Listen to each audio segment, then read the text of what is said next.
Allez, c'est parti. Donc nouveau sujet. Donc c'est un sujet qui est tombé l'année dernière au bac 2018. C'est l'épreuve du Pondichéry, l'exercice numéro 1. Donc c'est parti. On est dans on nous parle d'usine, un four cuit des céramiques à la température de 1000 degrés. À la fin de la cuisson, il est éteint et refroidi. On s'intéresse à la phase de refroidissement du four qui débute dès l'instant où il est éteint. La température du four est exprimée en degrés Celsius. La porte du four peut être ouverte sans risque pour les céramiques dès que sa température est inférieure à 70 degrés. Sinon, les céramiques peuvent se fissurer, voire se casser. Donc à partir du moment où on commence à éteindre le four, donc on va considérer que on sera à 1000 degrés à partir du moment où on a commencé à éteindre, et puis cette température va diminuer et on considère qu'on peut ouvrir la porte du four et qu'il n'y aura pas de risque pour les céramiques si la température est inférieure à 70 degrés. Partie A, donc pour un nombre entier naturel n, on note T de n, la température en degrés Celsius du four au bout de n heures écoulées à partir de l'instant où il a été éteint. Donc T0 égale 1000, donc ça veut dire que à partir du moment où on a éteint le four, on considère qu'on est à 1000 degrés. D'accord ? La température Tn est calculée par l'algorithme suivant. Donc au départ, T reçoit, donc T, la variable T, T ici est une variable, va recevoir 1000, et pour i allant de 1 à n, la variable T va recevoir 0,82 fois T plus 3,6. D'accord ? Fin du pour, donc ça veut dire que à chaque fois, autant de fois qu'il y a d'éléments, c'est-à-dire si i va de 1 à 3, on fera ça 3 fois. D'accord, cette opération, et donc ça ressemble bien à l'explicitation d'une suite récurrente. D'accord, donc ça ressemble bien à ça. Je pense que là, si tu es à ce stade, tu as l'habitude d'avoir déjà réalisé d'avoir exploré déjà des algorithmes. Donc déterminer la température du four arrondie à l'unité au bout de 4 heures de refroidissement. Donc ça veut dire finalement on est en train de chercher quoi? On est en train de chercher T4. D'accord? Donc si on applique l'algorithme tel quel et que toi tu n'as pas reconnu ceci, tu peux, tu fais un petit tableau, d'accord, et puis à chaque fois tu vas donner les nouvelles valeurs de T. Donc on va avoir T1 par exemple, première valeur de T, donc si nous on veut aller, d'ailleurs on veut aller jusqu'à n égale 4, d'accord, si on applique l'algorithme. Donc au départ, donc T reçoit 1000, puis on va, puisque nous on s'intéresse à T4, on va aller jusqu'à n égale 4, et donc on va réaliser 4 fois cette instruction. Donc T ensuite va recevoir 0,82 fois la dernière valeur de T, c'est-à-dire 1000, plus 3,6.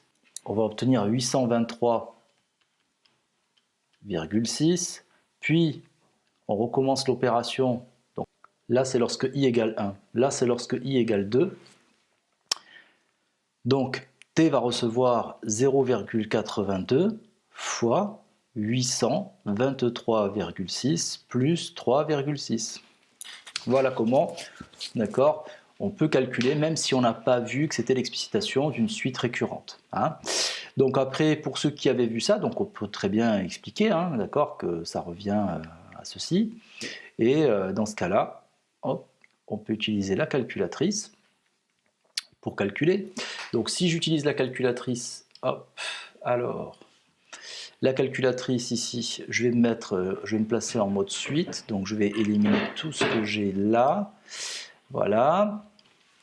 Donc ça va me faire 0,82 multiplié par U de n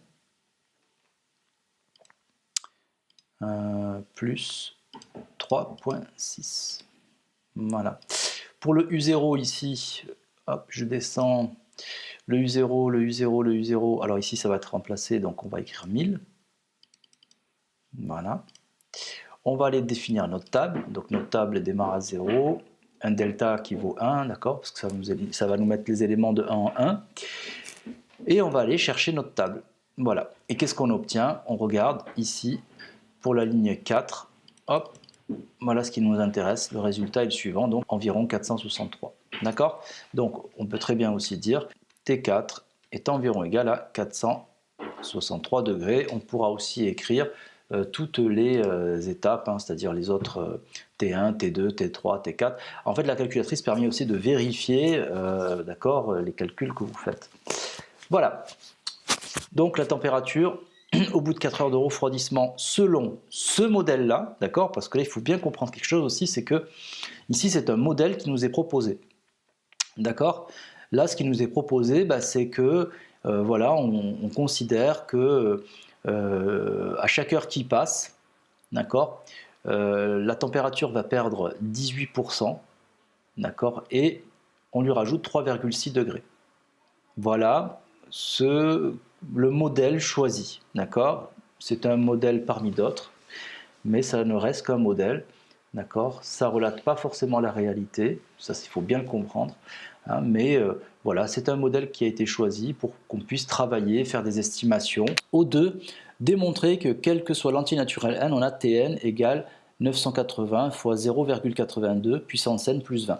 Donc c'est clair qu'à partir de ce que l'on a là, on ne peut pas, avec les notions que tu as, je ne pense pas que tu puisses arriver à ce résultat-là. D'accord? Donc ça, c'est un signe qui nous montre que, puisqu'on nous donne la formule, d'accord, ben, en fait, c'est comme si on nous disait, bon, ben, écoute, essaye la récurrence. D'accord? La récurrence, effectivement, ici, c'est ce qu'il faut faire. Et on va voir que ça marche très bien. Donc, quand je regarde un petit peu Tn, donc c'est de montrer que Tn égale 980 fois 0,82 puissance n plus 20. Donc je vais prendre un n qui appartient à n, d'accord, et surtout ne pas confondre donc la réalité, hein, et puis le modèle que l'on choisit, en sachant que là ça reste des maths pures et une fonction, une formule qui est juste faite pour qu'on puisse travailler. Hein. Donc ici, mathématiquement parlant, bon voilà, on choisit un antinaturel. Et je pose voilà ma proposition Pn, qui est la suivante, qui est que Tn égale 980 fois 0,82 à la puissance n plus 20. Pour n égale 0, nous on sait que T0 c'est égal à 1000. Et on va faire le calcul de 980 fois 0,82 puissance 0 plus 20. Ceci est donc égal à 980 plus 20, c'est-à-dire 1000. Donc on constate que T0 égale 980 fois 0,82 puissance 0 plus 20.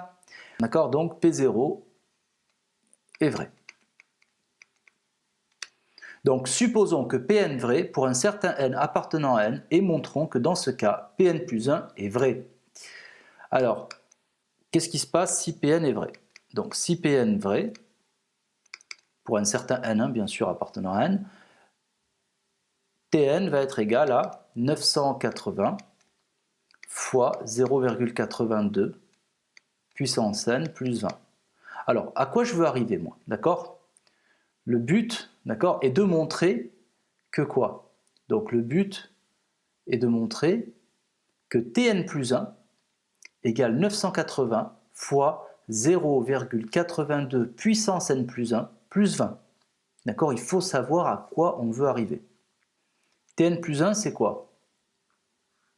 Or, Tn plus 1, donc ce que je sais, c'est que ça vaut 0,82 Tn plus 3,6.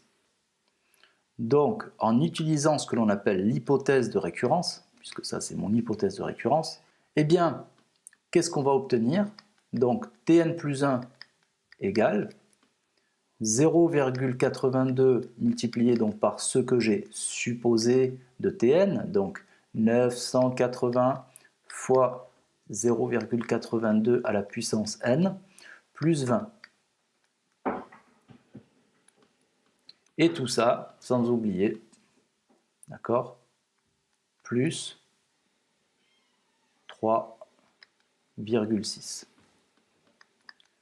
Donc ceci, quand on développe, ça nous fait 980 multiplié par 0,82 fois 0,82 puissance n, c'est-à-dire au final 0,82 à la puissance n plus 1, plus 20 fois 0,82, ça nous fait 16,4 plus 3,6. Donc tout ça nous donne 980 fois 0,82 à la puissance n plus 1 plus 20. Donc on obtient finalement ce que l'on voulait obtenir, d'accord, à savoir que Pn plus 1 est vrai, d'accord, c'est-à-dire le fait de dire que Tn plus 1 égale 980 fois 0,82 puissance n plus 1 plus 20. Ainsi, quel que soit n appartenant à n, virgule, Tn est égal à 980 fois 0,82 puissance n plus 20. Donc ça, c'est quelque chose qu'on peut réutiliser, si l'on suit ce modèle, bien sûr. Enfin, troisième question, au bout de combien d'heures le four peut-il être ouvert sans risque pour les céramiques? Donc ici, on sait qu'il n'y a pas de risque pour les céramiques dès que sa température est inférieure à 70 degrés. D'accord? Et on cherche un nombre d'heures. Donc finalement, cela revient à chercher quoi? À chercher le plus petit antinaturel n, tel que Tn est inférieur ou égal à 70. Donc déterminer le nombre d'heures pour lesquelles le four peut être ouvert sans risque pour les céramiques revient à déterminer n, tel que Tn est inférieur ou égal à 70. D'accord? Tu écris cette phrase-là et c'est impeccable. Alors, on peut utiliser la calculatrice, tout simplement. Donc, si on utilise la calculatrice, hop, je vais aller chercher ici. Alors, ce que je vais faire, je vais retaper. Hein, voilà. Là, je vais passer sur Tn égale, donc je vais passer sur ce genre-là, ici. Donc là, ok. Bon, on a U0, on l'avait calculé, de toute façon, ça faisait 1000, hein, mais on est... Voilà. Ok. Voilà. Après, donc, je vais chercher dans ma table. Alors, dans la table, donc on voit bien, hein, d'accord, toujours pareil, T0 égale 1000. Et je vais regarder, je vais chercher à partir de quel moment on descend en dessous des 70. Donc je descends, on est à 130, 110, 94, 80,9 à peu près, hein, d'accord, c'est des valeurs rapprochées. Donc première valeur pour laquelle on est en train de descendre, elle est là. Donc c'est au bout de 15 heures. Donc on est en dessous de 70 au bout de 15 heures. Alors, donc on peut utiliser la calculatrice, il n'y a pas de souci. Donc on peut noter qu'on aura T14 qui est environ égal à 80,9, hein, c'est des degrés Celsius. Mais ça reste supérieur à 70. Et T15, donc T15 est environ égal à 69,9, ce qui est inférieur à 70. Hein, donc pour la justification, il faut écrire ces valeurs-là, ces deux valeurs. Bien, selon ce modèle, il faut attendre au minimum 15 heures avant de pouvoir ouvrir le four sans dommage pour les céramiques. Voilà pour la réponse à la question. Alors, juste un petit aparté, on pouvait aussi résoudre autrement. C'est-à-dire que si on n'a pas l'idée d'utiliser la calculatrice, vous pouvez très bien aussi travailler comme ça en disant, voilà, je cherche n tel que Tn est inférieur ou égal à 70. Et ceci est équivalent à dire que 981 fois 0,82 à la puissance n plus 20 est inférieur ou égal à 70. Ce qui est équivalent à dire que 0,82 à la puissance n est inférieur ou égal à alors 70 moins 20 sur 980. Alors 70 moins 20 divisé par 980, on obtient donc une fraction qui est 5 sur 98, d'accord, 50 sur 980. Et là, bon, on va utiliser le logarithme népérien pour pouvoir justement déterminer d'accord, à partir de quel moment on va pouvoir ouvrir le four selon ce modèle. Donc ça nous fait ici, on va appliquer ln de chaque côté. On peut le faire puisque ça c'est un élément qui est positif, strict, et celui-là aussi. Donc on applique ln. Donc ln de 0,82 puissance n est inférieur ou égal à ln de 5 sur 98. Je ne change pas le signe, d'accord, ici. Il ne change pas le signe. Pourquoi? Parce que la fonction ln, elle est croissante. Hein, elle est croissante sur r plus étoile. Donc le signe ne va pas changer. Ceci est équivalent à dire que n, hein, donc j'applique une des propriétés des logarithmes népériens, donc n fois ln de 0,82 est donc inférieur ou égal à ln de 5 sur 98. Là, il faut faire un petit peu attention parce que ln de 0,82, c'est négatif. D'accord? Parce que pour toute valeur comprise entre 0 et 1, 0 non compris, le logarithme sera négatif. Et pour les valeurs supérieures à 1, le logarithme sera positif. Donc comme c'est négatif, ça a son importance parce que lorsque je vais faire passer ln de 0,82 de l'autre côté, d'accord, quand je vais le faire passer ici, le signe ici va changer. Donc ici, n devient supérieur ou égal à ln de 5 sur 98, tout ça sur ln de 0,82. Donc si je fais le calcul, on va regarder tout ça. Et donc l'entier qui vient juste après 14,99 environ, d'accord, hein, bah, l'entier qui vient juste après, c'est 15. D'accord. Donc c'est pour ça qu'on retrouve exactement le même résultat. Donc il faudra attendre au minimum, d'accord, au minimum 15 heures. Donc n est un entier, n est un entier, n est supérieur ou égal à 15. Il faudra donc, selon ce modèle, attendre au minimum 15 heures avant de pouvoir ouvrir le four sans dommage. Voilà pour cette première partie. On continue pour la partie B. Donc ici le modèle, c'est que la température du four à l'instant t est donnée par une fonction f définie, quel que soit le réel t positif, par f de t égale a fois exponentielle de moins t sur 5 plus b, où a et b sont deux nombres réels. On admet que f vérifie la relation suivante f' de t plus 1 cinquième de f de t égale 4. Ok, donc ici un deuxième modèle, d'accord. Donc voilà, donc on a proposé, l'auteur a proposé une fonction pour approcher l'évolution de la température réelle. Voilà, donc ici, c'est pas forcément quelque chose qui correspond à la réalité, toujours pareil, c'est un modèle qui est pris. Alors déterminer les valeurs de A et B, sachant qu'initialement la température du four est de 1000 degrés, c'est-à-dire f de 0 égale 1000. Donc ici, on a quand même des choses très importantes qui nous sont données. D'une part, on a f' de t plus 1 cinquième de f de t égale 4. C'est quand même une relation, d'accord, il faut bien en prendre conscience.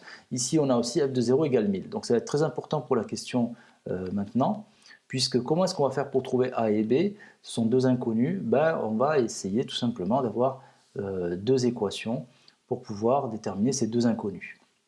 Quel que soit t supérieur ou égal à 0, on sait que f de t égale a exponentielle de moins t sur 5 plus b. Cette fonction est dérivable sans aucun problème, hein, d'accord. Donc on a une dérivée qui est égale à moins 1 cinquième fois a exponentielle de moins t sur 5, et la dérivée de b vaut 0 puisque b est une constante. Et je rappelle que la dérivée de exponentielle de u, c'est u', e de u pour ceux qui ont oublié, c'est ce que je viens d'appliquer ici. La dérivée de moins t sur 5, c'est moins 1 cinquième. Donc c'est ce que j'ai placé ici. Donc si on écrit d'accord, à quoi correspondent ces deux égalités-là, eh bien on va obtenir deux équations à deux inconnus. Alors, hop, je peux très bien écrire de cette manière-là. Donc f de 0 égale 1000. et f' de t plus 1 cinquième de f de t égale 4, ceci est équivalent à dire quoi? Alors, f de 0, qu'est-ce que c'est f de 0? Donc f de t, je l'ai ici, là, d'accord? Donc f de 0, si je regarde bien, je remplace t par 0, ça me donne a plus b. Donc a plus b est égal à 1000, tout simplement. Bon, et pour la deuxième, donc, simplement, j'ai écrit ici f' de t, donc moins a sur 5 exponentielle de moins t sur 5 plus 1 cinquième fois, entre parenthèses, a fois exponentielle de moins t sur 5 plus b. D'accord? Donc j'ai réécrit f' de t plus 1 cinquième de f de t, et tout ceci égale 4. En développant, alors on s'aperçoit donc, bon ici ça on maintient, hein, d'accord, on ne change rien. Là, si je développe, donc ça va me donner moins a sur 5 exponentielle de moins t sur 5, plus a sur 5 exponentielle de moins t sur 5, plus b sur 5, égale 4. Donc, au final, ceci et ceci vont s'annuler.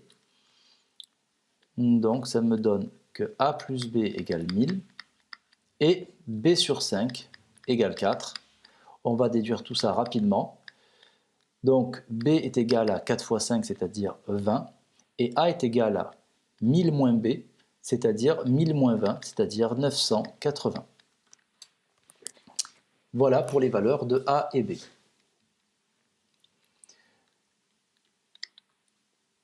Deuxième question, pour la suite, on admet que pour tout nombre réel positif t, f de t égale 980 exponentielle de moins t sur 5 plus 20. Bon, donc là, ça vient confirmer les résultats que l'on a trouvés juste avant. Alors, la limite de f de t quand t tend vers l'indéfiniment grand, bon, c'est très facile hein, ici, puisque ça va tendre vers 0.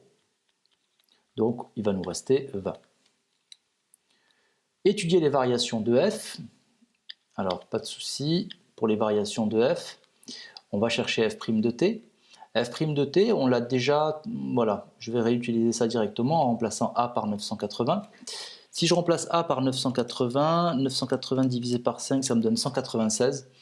Donc, on a f' de t, quel que soit t positif, qui vaut, on peut l'écrire comme ça, donc quel que soit t supérieur ou égal à 0, on a f' de t qui est égal, donc je remplace a ici par 980 et on obtient moins 196 exponentielle de moins t sur 5. Alors très clairement, d'accord, quel que soit t supérieur ou égal à 0, exponentielle de moins t sur 5 est strictement positif. Donc ça c'est connu. Et on a moins 196 devant. Donc, quel que soit t supérieur ou égal à 0, f' de t va être inférieur à 0 strict.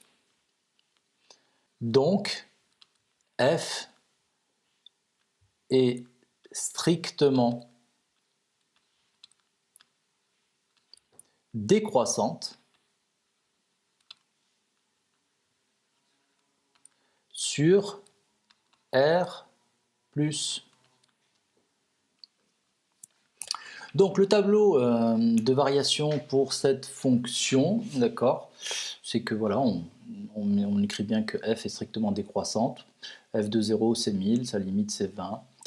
Donc la question qui suit, c'est avec ce modèle, après combien de minutes le four peut-il être ouvert sans risque pour les céramiques? Donc nous, toujours pareil, on cherche à déterminer t, tel que f de t est inférieur ou égal à 70. Alors ici, le but, hein, c'est de résoudre f de t inférieur ou égal à 70. C'est-à-dire on va chercher t tel que f de t est inférieur ou égal à 70.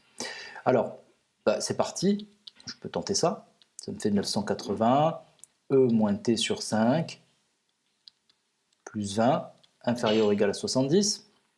On obtient donc E moins T sur 5 inférieur ou égal à 5 sur 98. J'applique ln de chaque côté. Alors tout ça c'est strictement positif, hein, donc je peux appliquer ln, il n'y a pas de souci.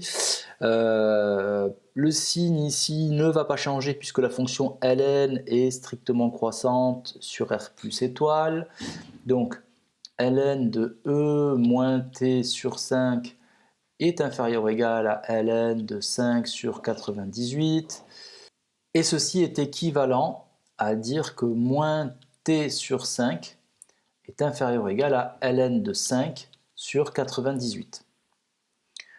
Donc maintenant, comment je vais obtenir t? Tout simplement, je vais dire, tiens, c'est équivalent à dire que t sur 5, donc je multiplie par moins 1 de chaque côté, est supérieur ou égal à moins ln de 5 sur 98. Et ceci est équivalent à dire que t est supérieur ou égal à moins 5 de ln de 5 sur 98. Et ceci, alors je fais le calcul, ceci est environ égal à 14,877. Donc on nous demande le résultat en minutes. Donc si je fais moins 5 ln de 5 sur 98 fois 60, j'obtiens environ 892,66 minutes. Donc on pourra considérer que selon ce modèle, il faudra attendre au moins 893 minutes pour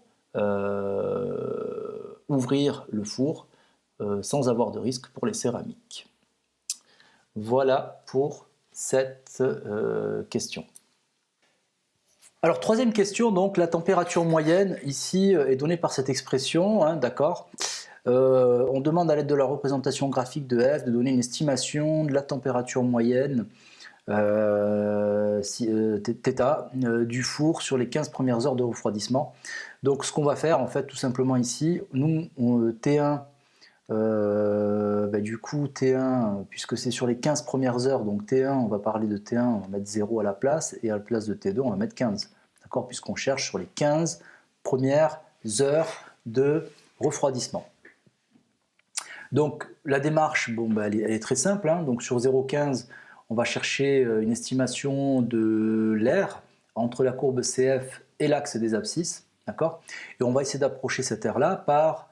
alors, moi je vous propose ici des trapèzes et un rectangle, mais voilà, il y a d'autres façons de faire, hein.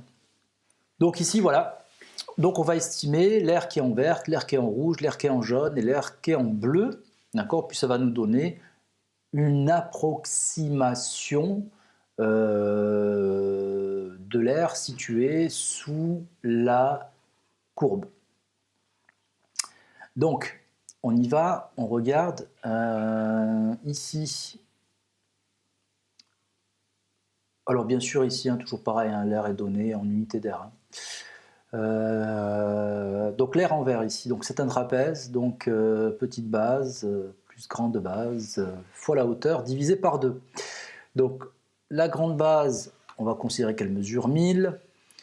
Ici, elle mesure 400, d'accord. Donc on va faire 1000 plus 400.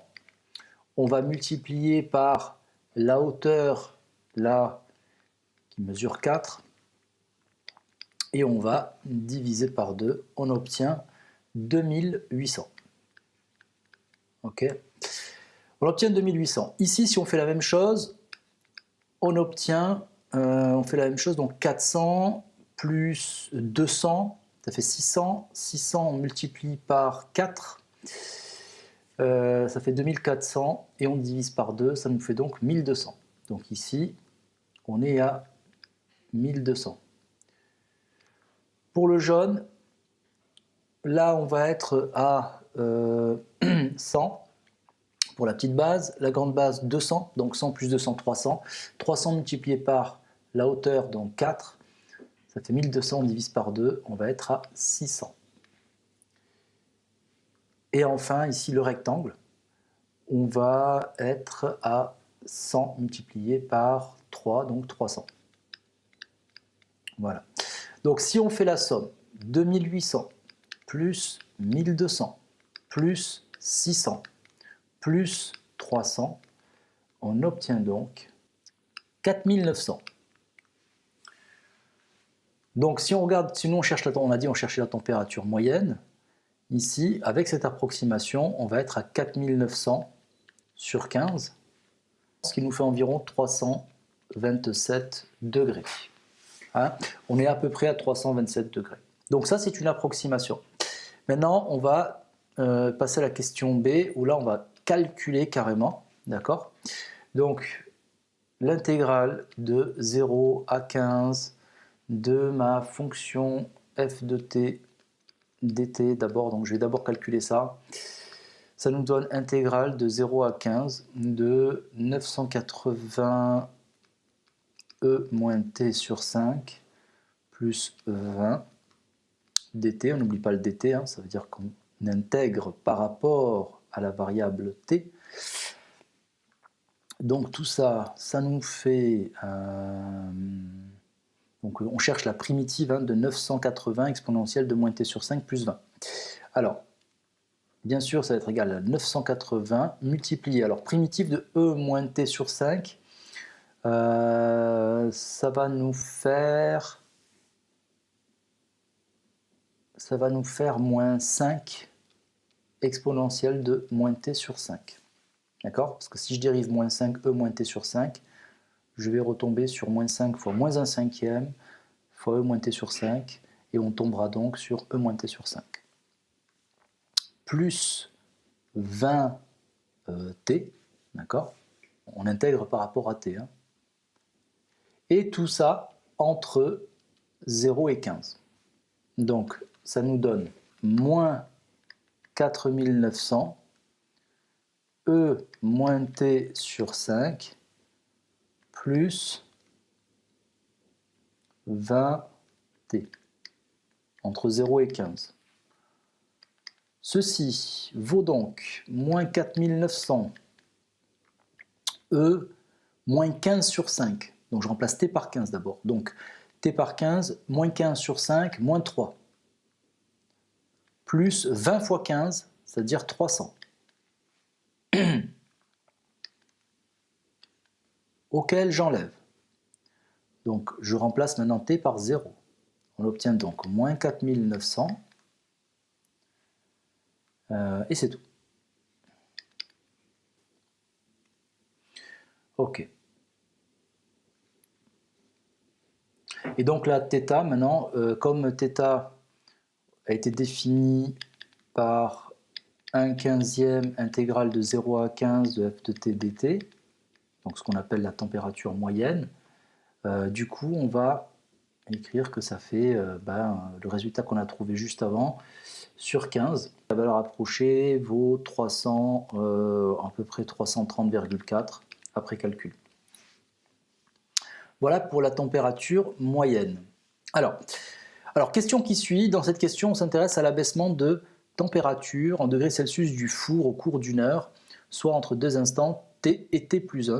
Alors, toujours pareil, hein, c'est un modèle, hein, d'accord, et l'abaissement a été modélisé par une fonction d de t qui vaut f de t moins f de t plus 1. Vérifier, on nous demande de vérifier que d de t égale 980, facteur de 1 moins exponentielle de moins 1 cinquième, et tout ça multiplié par exponentielle de moins 1 cinquième. Bon, là, il y a juste besoin de calculer. Hein. Et tout ceci me donne, donc je peux factoriser par 980 déjà, donc ça me donne 980 facteur de... Donc facteur de e moins t sur 5 moins e moins, entre parenthèses, t plus 1 sur 5.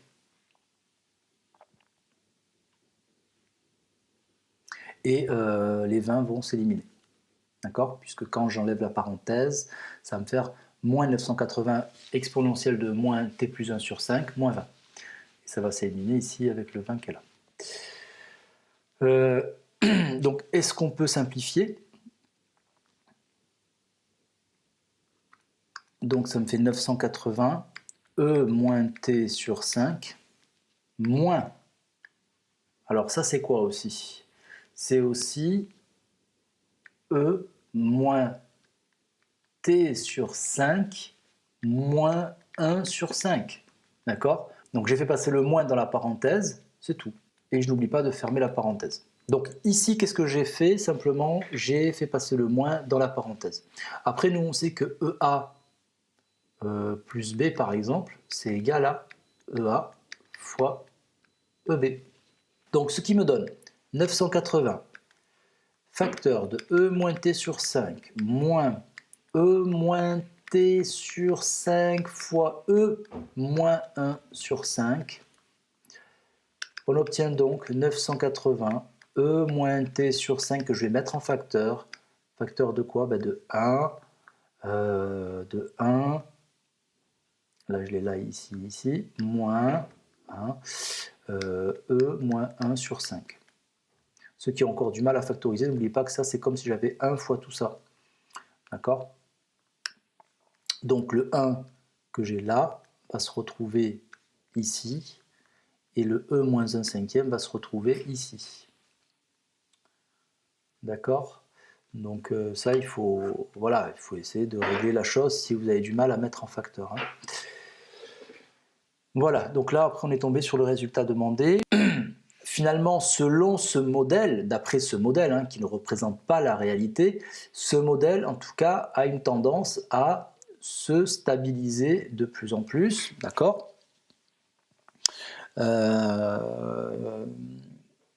Et comme D de T est censé représenter l'abaissement de température, donc c'est cet abaissement de température selon ce modèle qui, en fait, selon ce modèle, l'abaissement de température semble se stabiliser. Selon ce modèle, la température se stabilise à 20 degrés.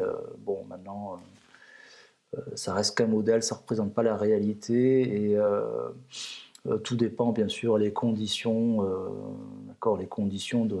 Imaginez bien que le four, ça ne va pas se passer la même chose si le four est dehors avec des températures de moins 20 degrés, d'accord, ou si le four est en Afrique.